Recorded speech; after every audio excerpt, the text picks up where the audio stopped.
Hey guys! Today I'm going to be doing my last challenge jar drawing of the year. That's mainly because there's only 4 left, and this is going to be a couple of hectic months because the new Pokemon game comes out in November, the 15th of November, for you guys who don't know, because it's strange that people actually don't know. My Walmart actually didn't know that the game was coming out, or that they were even getting the game. So that's weird, so close to releasing. You don't even know the game exists. But this game is supposed to be the largest we've ever gotten, and if they were also including Heart Gold and Soul Silver into this, like as a measurement, that is going to be a huge game.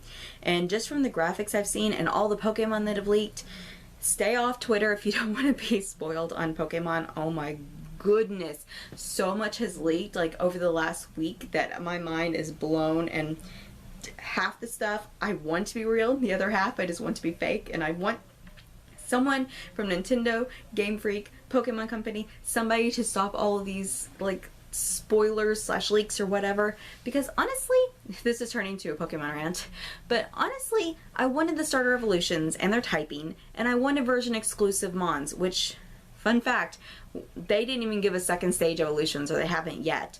And as for exclusives, they've given us like some of the exclusives, but nowhere near all of them. I mean, because just going based off other Pokemon games, it's like there's supposed to be probably at least another 2 or 3 sets of exclusives, and then the gyms are exclusives this year as well. So I'm not sure what all they could do as exclusives, but they haven't told us all of them, and we know it. But basically all that is getting leaked. Someone got the game and another person got the game guide. I think they caught the guy who had the game guide, though. They haven't caught the guy who's spoiling all the Pokemon from the Pokedex. So, I mean, of either one to catch, the game guide guy was giving away a lot less important information than the person who has the game. So that's something we've been dealing with in the Pokemon community. And in December, it's Christmas, it's my puppy Kai's birthday, it's my birthday, and it's also my sister's birthday. So we're gonna have like a lot going on, and I just figured that I would just go ahead and choose all my challenges. And I can already tell you right now that I'm not gonna be able to finish all the challenges. There's like 2 or 3 that got backed up that I'm not going to be able to finish all of these. I just know it. The reading a manga. I have haiku over here. I'm technically gonna read a graphic novel, but it's not gonna count for that. But honestly, I mean, I'm not going to be reading the haiku manga series. I'm so far behind in it. I know I could finish them, but at the same time, I have that and like so many other books to read.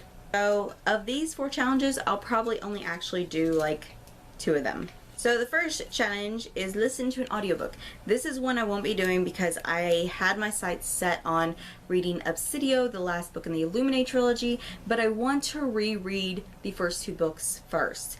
And I'm just not going to have enough time to do that because there's like 16 to 18 hour audiobooks, and I just physically don't have the time to do that with everything else that's going on. Next challenge is a horror book or mystery, and this I'm actually going to be reading The Invasion by, I don't know how to say his name, but I read the first book, The Call, when it came out, and it was really twisted and horrific, and I loved it. And this is the last book to that duology, and I really want to read it, and I've just been putting it off. I really wanted to read this in October because of the whole Halloween creepy horrific theme, but it didn't work out, mainly because there was the Rick Riordan book I wanted to get caught up on, so I chose to read it instead, and it just took me longer than expected. So I just decided that since this book is reasonably small, it's still like 300 and some pages, but I figured since it's that short and I already had it on my TBR, I would read it hopefully before the new Pokemon game comes out. The next challenge is a book I bought because of BookTube.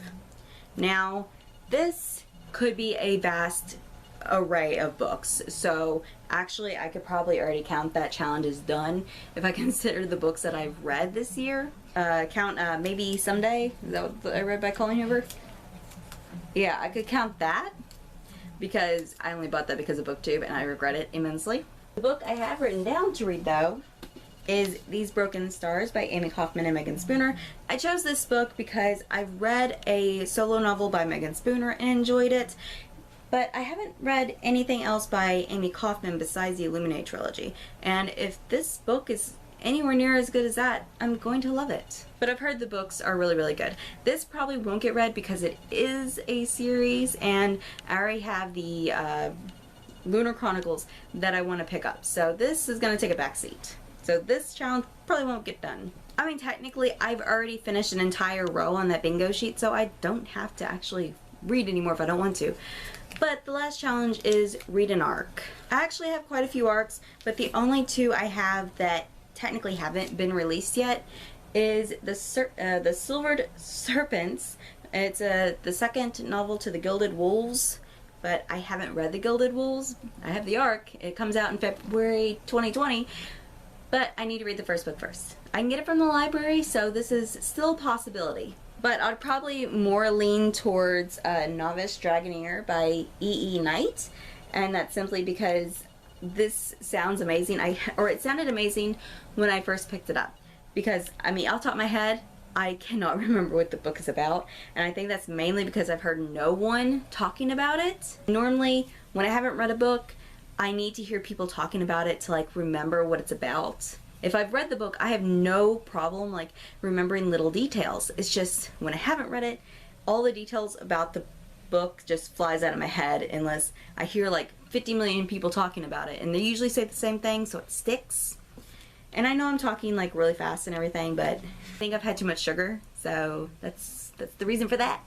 And this actually comes out November 5th, which is the same day that Call Down the Hawk by, what's her name? Maggie Stiefvater comes out. I don't know why that name, like, completely slipped my mind. But I do plan on reading Call Down the Hawk too. Hopefully I can read it when it comes out, but I don't know how long it is.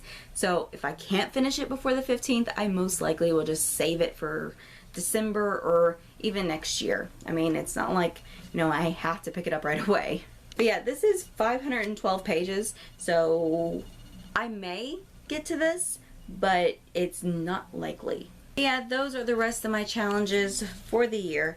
Like I said, probably not going to complete all of these challenges simply because it's just, these are the last 2 months of the year and they're very hectic months. I mean, the Pokemon game is just going to take up a lot of my time when I'm not decorating for Christmas or doing a lot of cooking and whatnot. We don't do a lot of decorating. My mom has a 12-foot tree, then she insists on getting put up every single year, but other than that we don't do like a whole lot of decorating, at least not anymore. But the cooking is what kills me because we cook for probably about 30 to 40 people and I am ready to die by the end of like the 3-day period it takes us to get all that food done. That's not even counting the baked goods. So yeah, it's not gonna be fun, and my mom usually does a Thanksgiving dinner as well. Hopefully she opts out of doing that this year with everything else going on. But yeah, it's gonna be a busy couple of months, and I probably should have like planned for all of this and like read ahead. In my defense, we were in the hospital so long that I completely forgot about the Pokemon game until like 2 or 3 months ago. So let's just chalk it up to bad situations. If I do end up completing the challenges, you guys will hear about it in my final wrap up of the year. Hopefully I'm actually able to do it because it'll bother my OCD if I don't. But I'm not going to push myself so hard that I lose sleep over it because I'm reading so much or I feel so much anxiety to just get it done. I'm more than likely just going to like double count books if that happens because I have enough anxiety problems without adding to them. Yeah, that's the end of this video. I most likely will not be doing a challenge jar next year, and that's simply because I did so little writing this year that next year I just want to focus on writing and getting the first manuscript for Project Valentine done, maybe actually giving the book a name. But I want to focus on that, so I'm not even going to set my like Goodreads reading challenge for more than like maybe 12 books, but I'm thinking more 10 books than anything. Because if I'm doing a whole lot of writing, even like a book a month seems like if I get backed up, it's going to cause me anxiety and I'm not going to like that. So I haven't decided what like my book count is going to be, but it's going to be something that's like very, very low. Also, I'm sorry that I've basically used the past 2 videos to rant about Pokemon, but I'm overly excited, hyped up on sugar, and the game needs to come out already before I scream. And with that, thank you guys so much for watching, and I will see you next time. Bye!